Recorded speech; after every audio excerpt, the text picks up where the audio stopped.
Bonjour et bienvenue dans La Joie de Créer, le podcast dédié au financement de projets à impact portés par des femmes. Dans ce podcast, tu découvriras des conversations avec des créatrices engagées, des leaders conscientes et des entrepreneuses sociales qui viendront nous raconter comment elles ont financé leurs projets à impact. Mon intention à travers ces retours d'expérience est de t'apporter de la clarté sur les leviers à ta disposition pour permettre toi aussi à ton projet de grandir. Je suis Axel Roy, ton hôte. Je suis entrepreneuse depuis 10 ans. Je suis maman de 2 petits garçons de 4 ans et 5 mois. Je suis conférencière et experte en stratégie de financement pour les projets à impact.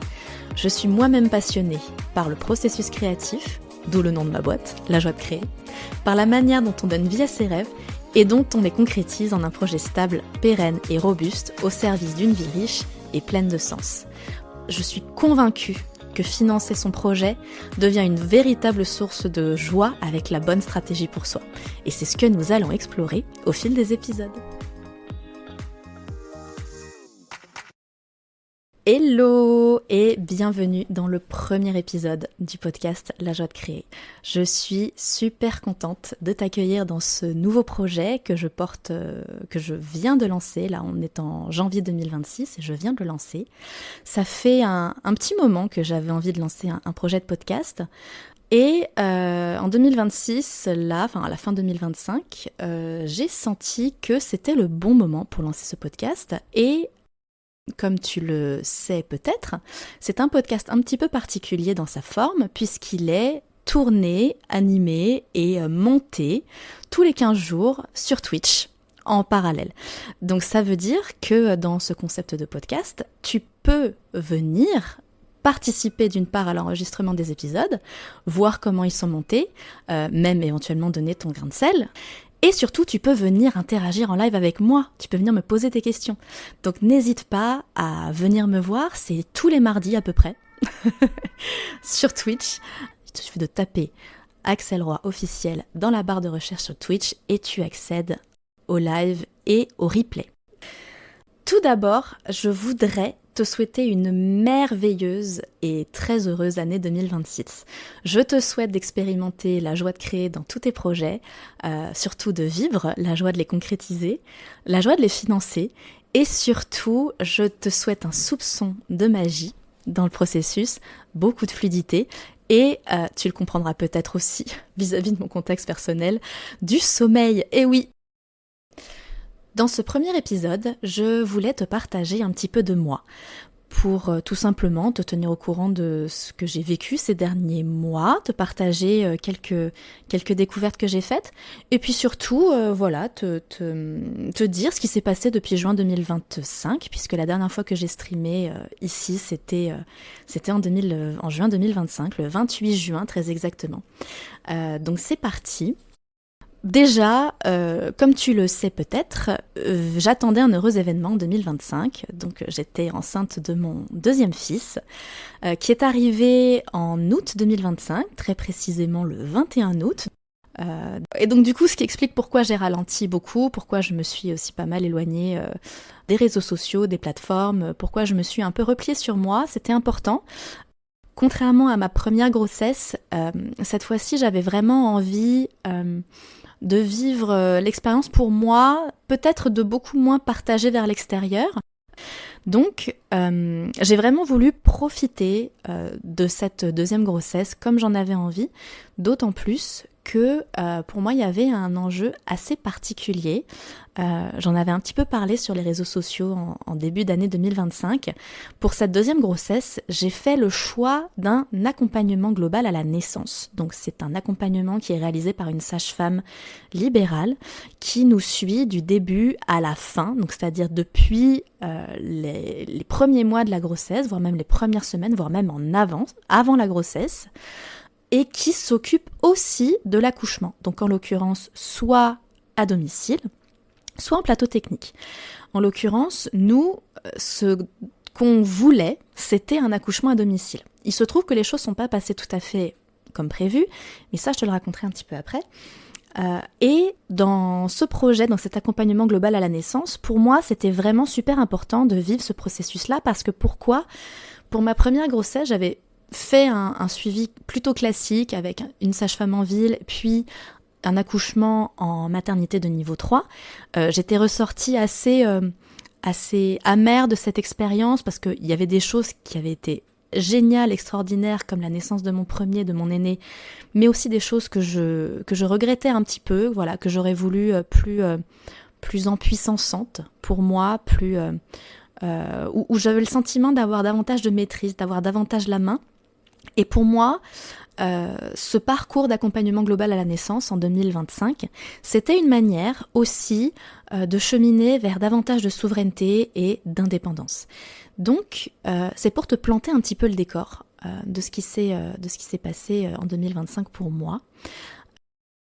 Depuis mon dernier stream, du coup, comme je te le disais, j'avais vraiment envie que le processus de le vivre pour moi-même, et j'avais besoin aussi de me concentrer parce que j'avais parfaitement conscience du fait que passer de 3 à 4 dans ma famille, ça allait être une sacrée marche. Alors, bien sûr, j'étais loin de m'imaginer à quel point ça allait l'être, mais je le pressentais un petit peu. Et donc, c'est vrai que du coup, comme j'avais conscience aussi que mon aîné qui a 4 ans, comme il avait été un petit peu perturbé quand même par toute la période de grossesse, que je sentais qu'il avait besoin aussi d'être beaucoup avec sa maman. J'en ai profité cet été pour vraiment me concentrer sur lui, faire en sorte qu'on vive des moments tous les deux. Alors du coup ça m'a quand même demandé d'être un peu créative parce que au mois de juillet-août j'en étais quand même dans mon 8e à 9e mois de grossesse. Et donc du coup, je suis pas partie en vacances, je suis restée sur Paris, j'ai fait des staycations comme on dit, et j'ai vraiment pris 2 semaines où on a passé des super moments ensemble, déjà juste tous les deux, ensemble du début à la fin de la journée, et puis surtout, j'ai fait beaucoup d'activités avec lui, je suis beaucoup sortie avec lui, j'ai vraiment pris le temps d'être avec lui, qu'il puisse profiter à fond de sa maman avant l'arrivée du petit frère. Et c'est vrai que ça m'a quand même pas mal occupée et ça m'a aussi beaucoup rechargée, ça m'a aussi beaucoup nourrie, je dois l'admettre. Et puis, au cours de l'été, comme je te le disais, je préparais donc mon accouchement à domicile. Alors il se trouve que les choses ne se sont pas tout à fait passées comme prévu.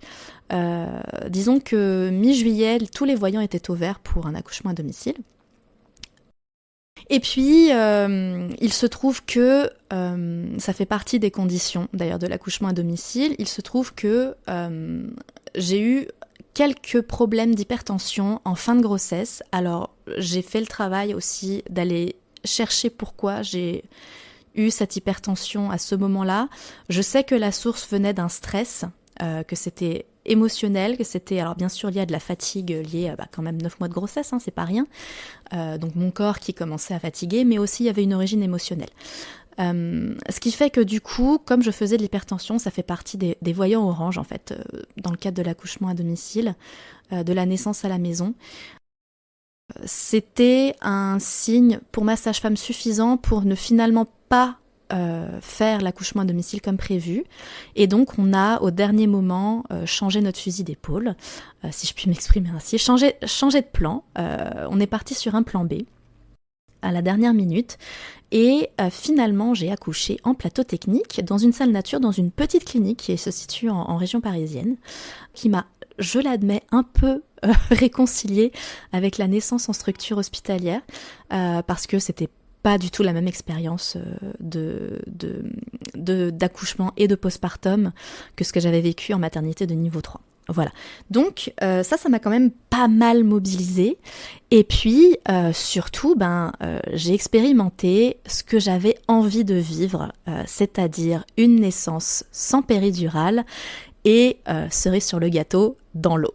Alors ça, j'avoue que c'était un peu le truc que j'avais un peu rêvé en secret, que j'avais pas tout à fait,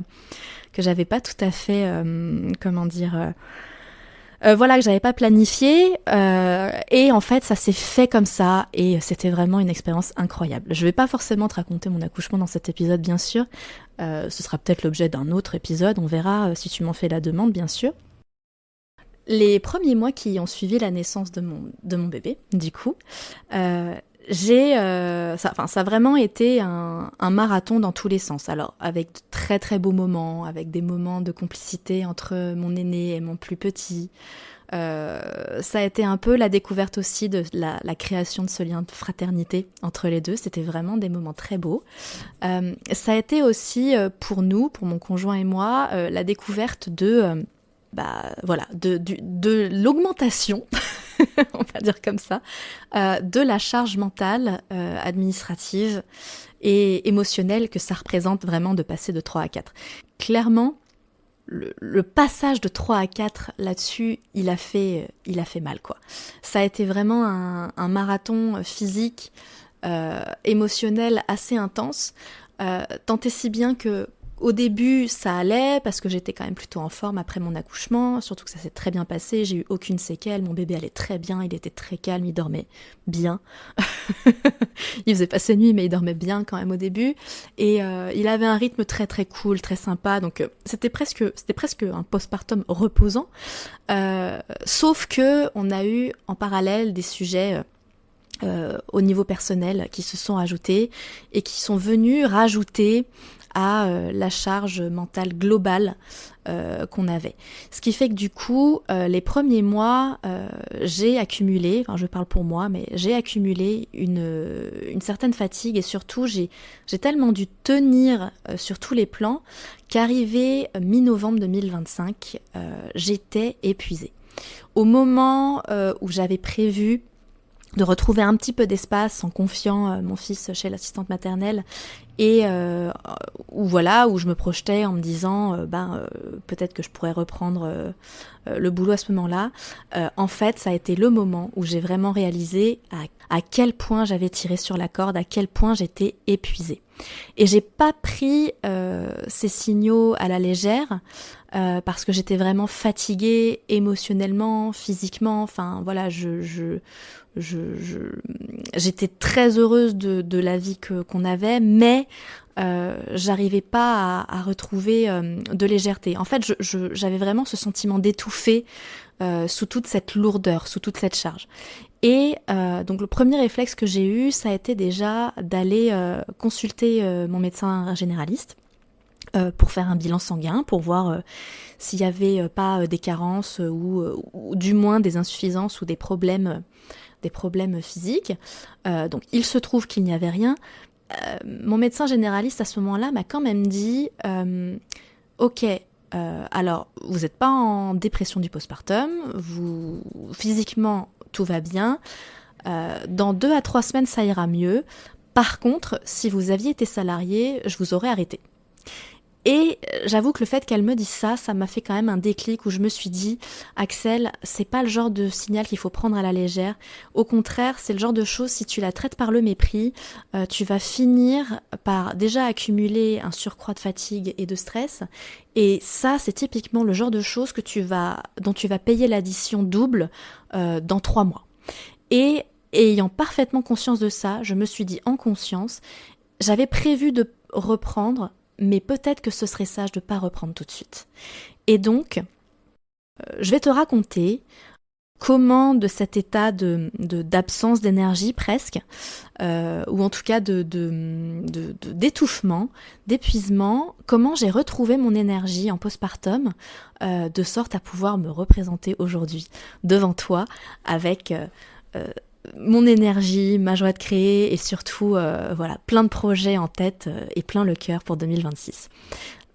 Première chose que j'ai mise en place, j'ai intégralement vidé mon agenda pendant les 2 à 3 semaines, donc les 2 dernières semaines de novembre et la première semaine de décembre. Pourquoi ? Tout simplement pour récupérer une bulle pour moi. C'était super important et je me suis dit, tu ne te mets aucun rendez-vous, aucune obligation professionnelle, sauf si ça t'apporte de la joie et du plaisir, si c'est quelque chose qui te nourrit. Voilà, c'était la seule condition que j'avais posée.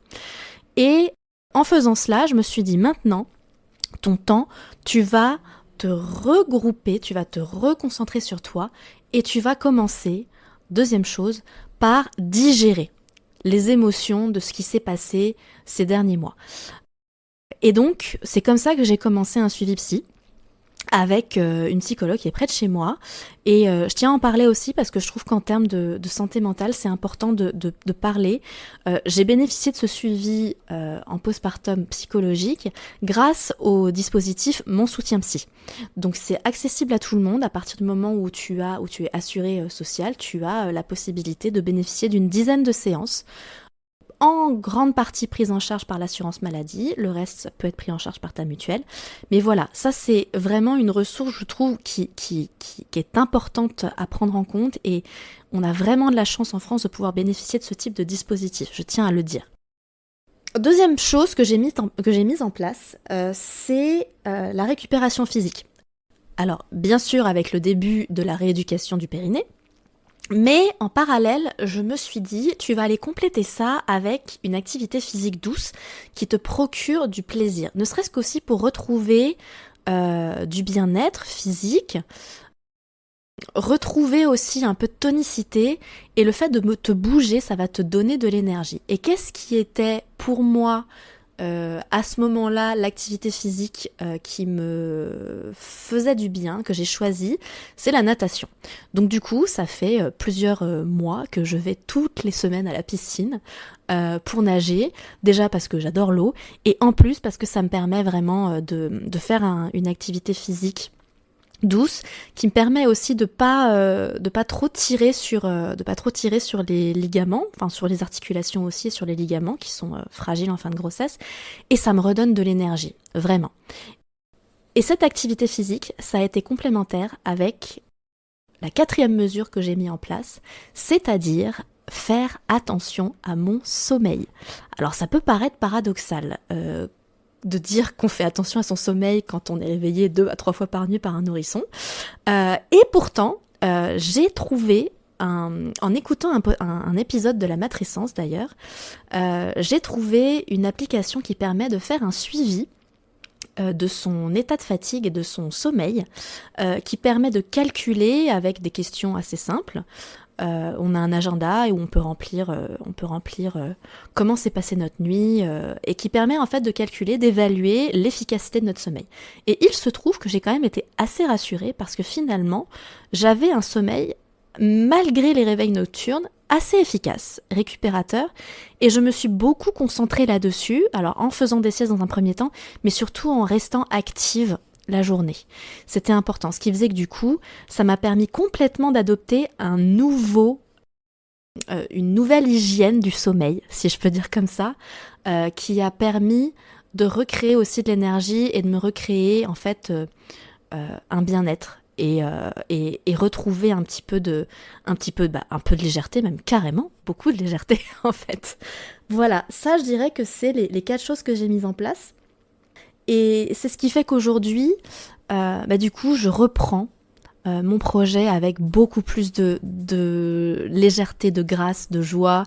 Ça me nourrit clairement, et surtout, ça m'a permis de me projeter sur 2026, et c'est de mes projets 2026 dont j'ai envie de te parler maintenant.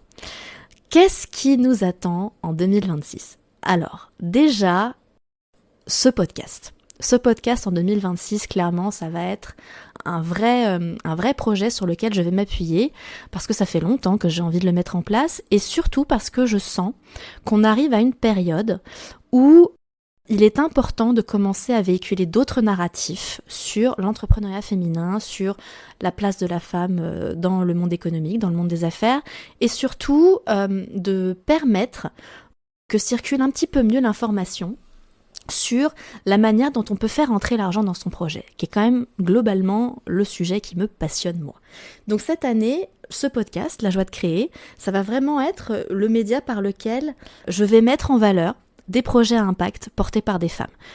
Ensuite, dans les prochains mois, en 2026, j'ai un projet qui me tient très à cœur. C'est le fait d'écrire ma conférence signature. Qu'est-ce que c'est qu'une conférence signature ? Alors si tu es conférencière, toi aussi tu sais ce que c'est. Si tu ne connais pas le jargon pro, c'est en fait un peu comme une recette signature, comme un dessert signature en pâtisserie. C'est vraiment la conférence pour laquelle on vient te chercher toi. Donc ça, c'est mon objectif, je dirais, sur le premier trimestre 2026. Je vais me libérer du temps pour ça. En parallèle, du coup, ce qui va m'amener, et ça c'est le troisième projet que je veux développer en 2026, vendre des conférences, vraiment. Alors je l'ai un petit peu fait l'année dernière, mais pas suffisamment à mon goût, j'étais un peu restée sur ma faim, donc là vraiment je vais mettre le focus spécifiquement là-dessus cette année. Et quatrième projet qui me tient très à cœur, pareil, que j'avais commencé à concrétiser l'année dernière, mais qui finalement n'a pas abouti du fait de mon postpartum et de mon contexte personnel, voilà, parce que j'avais tout simplement pas l'espace pour reprendre à ce niveau-là. C'est le mastermind La Joie de Créer. Donc le premier mastermind francophone dédié aux stratégies de financement de projets à impact portés par des femmes. C'est vraiment un projet qui me tient à cœur et dont je vais te parler à mon avis dans les prochains mois et sur lequel je vais me concentrer plutôt au printemps et à l'été 2026. Voilà. Donc reste bien au courant, stay tuned, tu auras un peu plus d'infos à ce sujet dans les prochains mois. Ceci étant dit, un constat que j'ai fait pendant ma période aussi où j'ai réfléchi à mon nouveau projet, à mon nouveau modèle économique, à mon nouveau cadre en fait finalement, c'est ma sécurité financière. Si tu es indépendante et à ton compte toi aussi, je pense que tu auras peut-être remarqué que ces dernières années ont été très fluctuantes et qu'on aura de plus en plus de fluctuations dans nos activités d'indépendants et que de ce fait, la stabilité financière est assez compliquée à garantir, surtout quand on a un modèle économique qui n'est pas suffisamment diversifié à mon sens. Et donc, un sujet que je travaille beaucoup cette année, enfin en tout cas un projet sur lequel je mets mon focus, c'est le fait de pouvoir retrouver une mission freelance, donc mettre la main tout simplement à la pâte d'autres projets, tout en gardant cet équilibre qui reste pour moi très important, d'avoir mes propres projets. Et j'ai envie de te laisser avec une conclusion en te disant, si tu as cette année, en 2026, un projet dont tu aimerais me parler, ou que tu as une intervenante que tu aimerais me proposer dans le cadre de ce podcast, surtout, n'hésite pas, tu m'envoies un message, tu écris à l'adresse mail contact@axelroy.fr. Voilà, j'espère que ce premier épisode t'aura plu. Je te dis à très bientôt pour le suivant et passe une excellente journée. Ciao!